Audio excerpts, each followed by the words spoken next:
Hey, what's up, y'all? It's popping. It's D-Bus reacts to this vid by Navy D. This is the decline of hip-hop. How producers are the problem.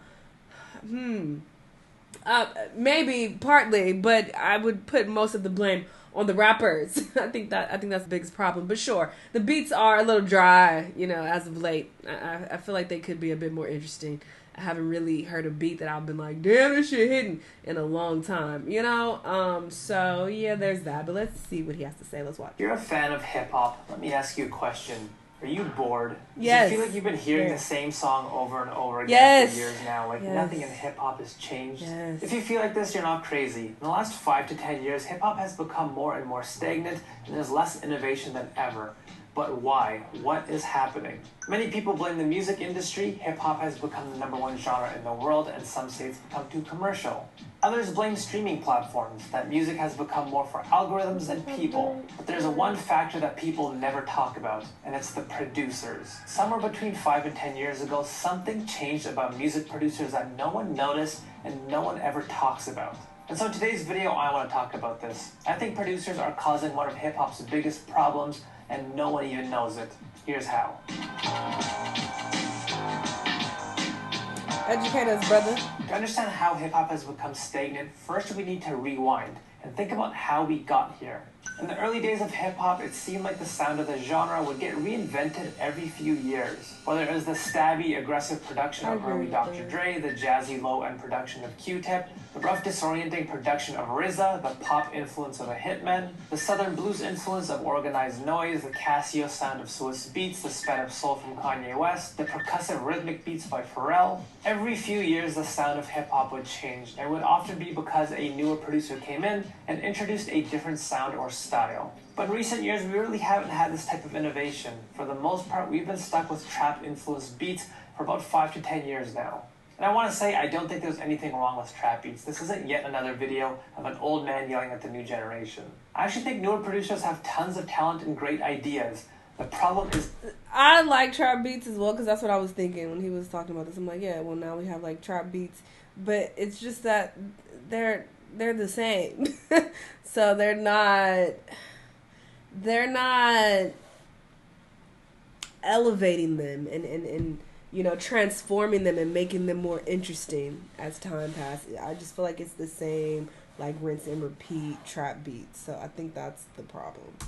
That the system that we have today stops them from creating these great ideas. Let me explain how. In the world of producing, there are a few different systems. The most common system that you might know is the direct system of producing. This is how most producing used to look. You had one producer who made a bunch of beats, and they would play those beats for the artist directly. Think DJ Premier or Pete Rock making beats for a Nas album. You also had the group system. This is when you had a bunch of producers in a room together, and they would make beats together for artists. Think Organized Noise making beats for Outkast. And you had the director system. This is when you had one or many producers working under the umbrella of one main producer. And that main producer selects which beats to use while maybe making some changes to the beats to fit a specific style. Think Timbaland in his later years with Justin Timberlake. Now, what is the system that we have now? Today we have the E-collab system, and this is where you're going to start to see the problem. Here's how the E-collab system works. You have one producer who starts by creating a bunch of loops or the core ideas for beats. Then those loops get sent to another producer. That producer chooses which loops they want to use, and they might add another sound on top of that loop. Then those get sent to another producer who might add some drums, and then they get sent to yet another producer, and so on and so on.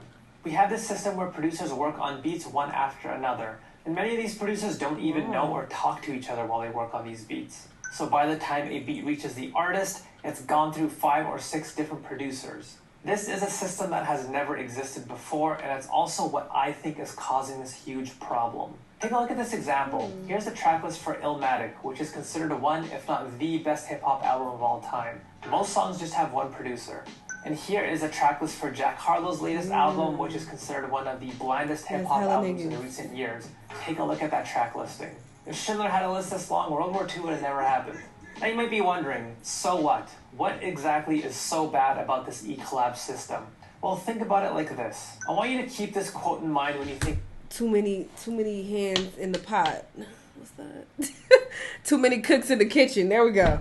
It fucks shit up. Think about this system. It's from Rick Rubin, who's widely considered one of the greatest producers of all time. He said innovative work is likely to alienate as many people as it attracts. And I absolutely believe this to be true. Whenever there's an innovative new idea, some people understand it and some people just don't. There will always be a group of people who just don't like or want this innovation. So if we take this quote literally and just say that 50% of people like innovative ideas while another 50% don't, just for the sake of this example, in the direct system of producing, there's a 100% chance the artist gets to at least hear the innovative idea and a 50% chance that the artist actually likes and uses it.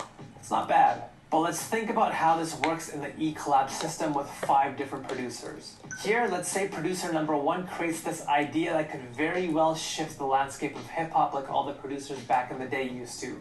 What are the chances that it makes through all 5 other producers successfully? All it takes is for one producer in the system, just a single producer to not get the idea. Yeah, that fucks it up. Because what if producer 1 has something super fire? But then, producer 2 like, I ain't really fucking with this. And he fucks it up. He removing shit. And then it goes to producer 3. He fucking shit up. Like, it really does mess up the possibility of us having an amazing beat from producer 1.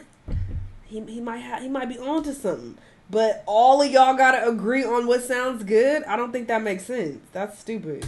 To not understand it, to feel alienated. And once that happens, that innovative idea that could have changed hip-hop just dies. Looking at the math here, there's only a 6% chance for this idea to even reach the artist, and a 3% chance that it even gets used. Yeah, and this is why I think hip-hop music is becoming more and more bland. How you know everybody doing this? Think about what kinds of beats do successfully make their way to the artist. It's going to be the most inoffensive, people-pleasing, accessible ideas.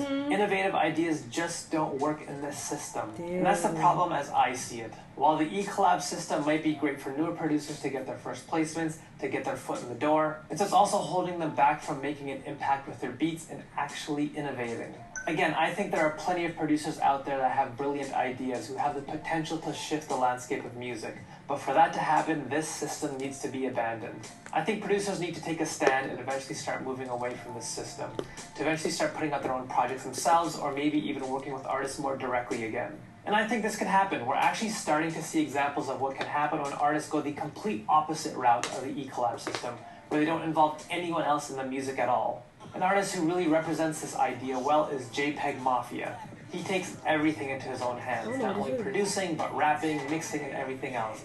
Now, whether you like his music or not, one thing that you cannot deny is that his music is innovative.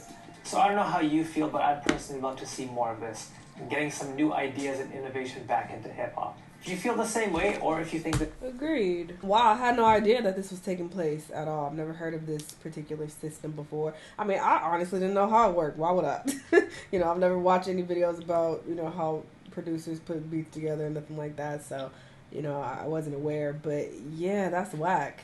I think it would make more sense if, they all were in the same room together and they were collaborating like he talked about in a different system versus, I'm going to work on it and then I'm going to send it to you and then you work on it and then you send it to the next producer. Like, I don't like that at all. I think that is odd because, you could be fucking up a beat.